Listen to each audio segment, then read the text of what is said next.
मैं अब आपको बताऊंगा कि आर्मी चीफ ने जनरल कमर जावेद बाजवा साहब ने हम सहाफियों को क्या बताया था कि वो कौन है जिसने मुल्क में बारूदी सुरंगें बिछाई।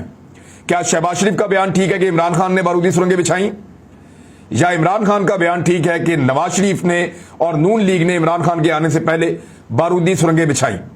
इसमें जनरल कमर जावेद बाजवा साहब ने एक बड़ा फैसला कुन और बड़ी जबरदस्त बात हमें बताई थी। सहाफियों को हम लोग वहां इकट्ठे थे, उस वक्त तो हमने ये बात नहीं की, लेकिन मैं आपको पूरे वसूख के साथ और यकीन के साथ, इसलिए कि मैं उस मीटिंग में मौजूद था और बहुत सारे लोग इसकी गवाही देंगे, और क्योंकि अब ये लड़ाई हो रही है तो ये चीज अब सामने लाई जानी चाहिए कि बाजवा साहब ने हमें क्या बताया था। जनरल बाजवा ने सहाफियों को बताया कि मिफ्ता इस्माइल साहब उनको मिलने के लिए आए, और ये बात है सन 2018 की, जब पीएमएलएन अपने बजट पे काम कर रही थी।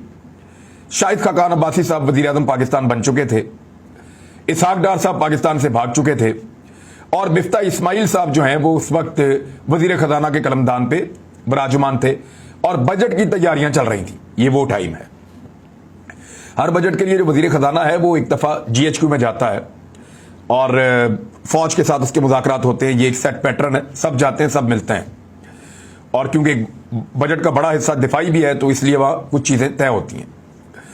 तो उसमें जो है वो मिफ्ता इस्माइल साहब गए तो आर्मी चीफ से भी उनकी मुलाकात हुई। तो मिफ्ता इस्माइल ने आर्मी चीफ से कहा कि दुआ कीजिए कि 2018 में मुस्लिम लीग नून को हुकूमत ना मिले। ये बात जनरल कमर जावेद बाजवा साहब ने बताई थी।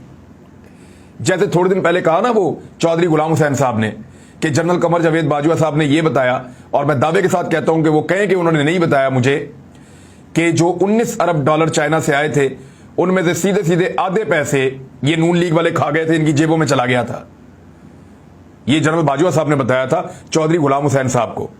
मेरे साथ दर्जन भर सहाफी मौजूद थे, जहां उन्होंने बताया कि मिफ्ता इस्माइल आए मेरे पास और उन्होंने मुझे कहा कि दुआ करें जनरल साहब 2018 में हमारी हुकूमत ना आए। तो मैंने कहा क्यों? तो मिफ्ता इस्माइल ने कहा कि हमने इकोनॉमी की वो हालत कर दी है कि जो भी इस मुल्क में हुकूमत बनाएगा 3 साल तक उसकी कमर ही सीधी नहीं होगी।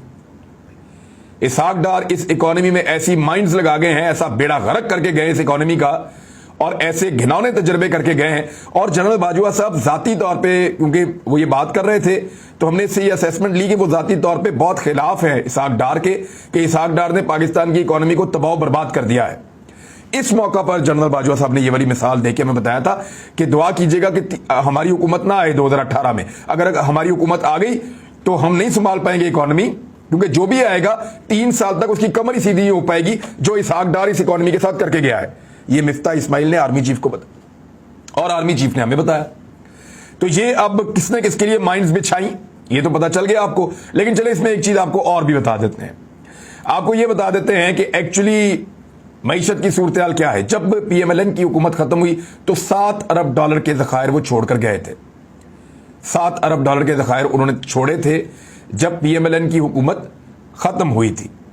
लेकिन उसके बाद आ जाती है जनाब हुकूमत पीटीआई की, तो 7 अरब डॉलर की कम तरीन सतह पे मुल्की रिजर्व वो छोड़कर गए थे।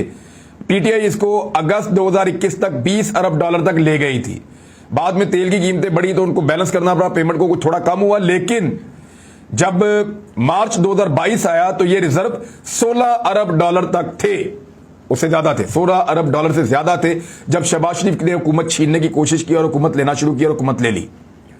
और इस वक्त जब शहबाज शरीफ की हुकूमत है तो ये रिजर्व वापस 9 अरब डॉलर पे पहुंच गए हैं, और जिस तरह ये मुल्क को चला रहे हैं लगता है ये तबाह बर्बाद कर देंगे। तो ये तो आदाद शुमारा मैंने आपको बता दिए हैं।